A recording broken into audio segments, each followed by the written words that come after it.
আদালতের শুনানি শুরু হোক। অ্যাডভোকেট ধানসিঁড়ি রায়চৌধুরী, আপনার কোনো বাস্তব প্রমাণ জোগাড় হয়েছে কি? Yes milord. ভেরি গুড, তাহলে আপনাকে দিয়েই আজকে শুনানি শুরু হোক। আমি মহামান্য আদালতকে প্রথমেই পোস্টমর্টম রিপোর্টের দিকে একবার নজর দিতে বলবো।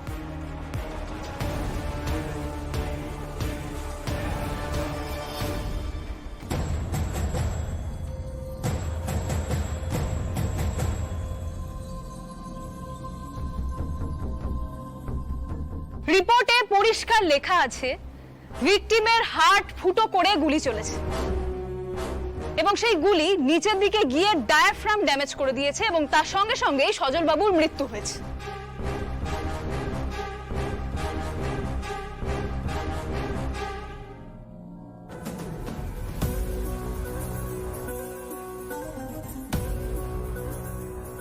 Objection your honour.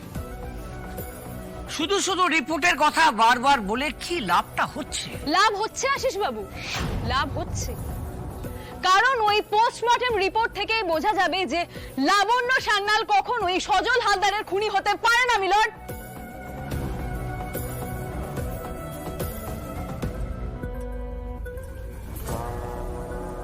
Objection overruled.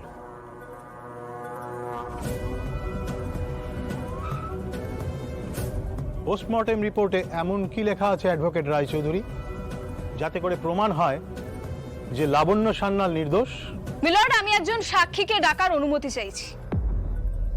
আদালতের অনুমতি নিয়ে আমি ডক্টর অভয় সেনগুপ্ত, মানে যিনি সজল হালদারের মৃতদেহের ময়না তদন্ত করেছিলেন, আমি ওনাকে উপস্থিত করতে চাই। অনুমতি দেওয়া হলো। Thank you milord. Doctor Abhay Sengupta হাজির হো।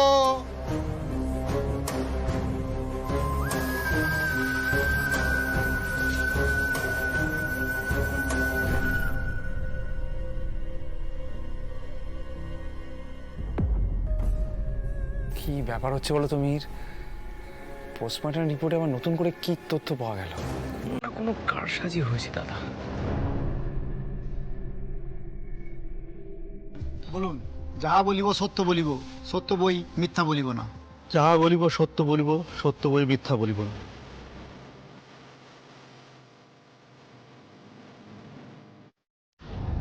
এখানে আদালতের অযথা সময় নষ্ট করা হচ্ছে। ডাক্তার সেনগুপ্ত ময়না তদন্তে যা যা দেখেছেন সবটাই রিপোর্টে লেখা আছে। রিপোর্টে শুধুমাত্র ফাইন্ডিং গুলো লেখা থাকে মিলর্ড, কিন্তু তার পেছনের গল্পগুলো তো বোঝা যায় না।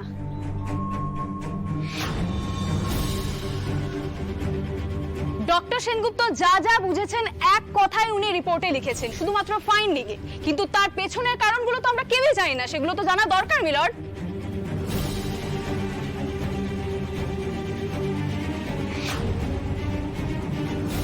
ধানু মনে হচ্ছে ভালো কোনো প্রমাণ পেয়েছে, বুঝলে? দেখেছো মেয়েরাজকে কনফিডেন্স দেখো একবার। এটা কবে এত বড় হয়ে গেল রে? তো রীতিমতো বড় হয়ে যায়, তাই না?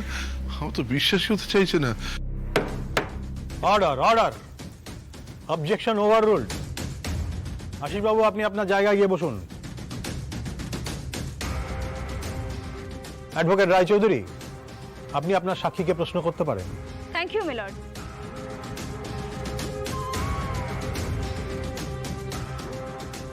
স্যার, জামাইবাবুর মুখটা দেখুন, একদম শুকিয়ে গেছে।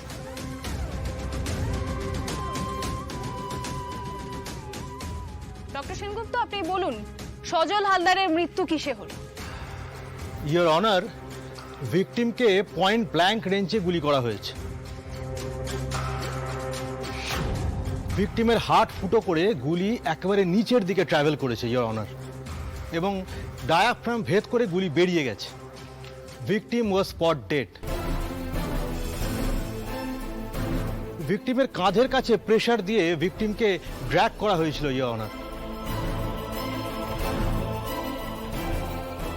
যদিও ভিকটিমের কাঁধে আমরা কোনো ফিঙ্গারপ্রিন্ট পাইনি, কিন্তু প্রেসার পড়েছিল।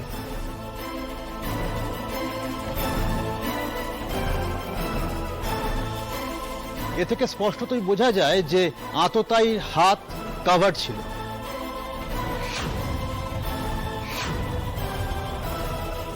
ডক্টর সেনগুপ্ত আমাকে একটা কথা বলুন, পয়েন্ট ব্ল্যাঙ্ক রেঞ্জ থেকে গুলি করলে গুলি তো সোজাসুজি যাবার কথা, তাই না? ইয়েস। আদালতের অনুমতি নিয়ে আমি একটা ডেমনস্ট্রেশন দিতে চাই সবার বোঝার জন্য। অনুমতি দেওয়া হলো। Thank you milord. Milord, Sajal হালদারের হাইট বেশ ভালোই ছিল, আমি ঠিক বলছি তো ডক্টর সেনগুপ্ত? হ্যাঁ, লম্বাই বলা চলে। তাহলে ডেমো দেওয়ার জন্য আমার একজন লম্বা ব্যক্তিরই প্রয়োজন মিলর্ড। সব কি নাটক হচ্ছে ধর্মবতার?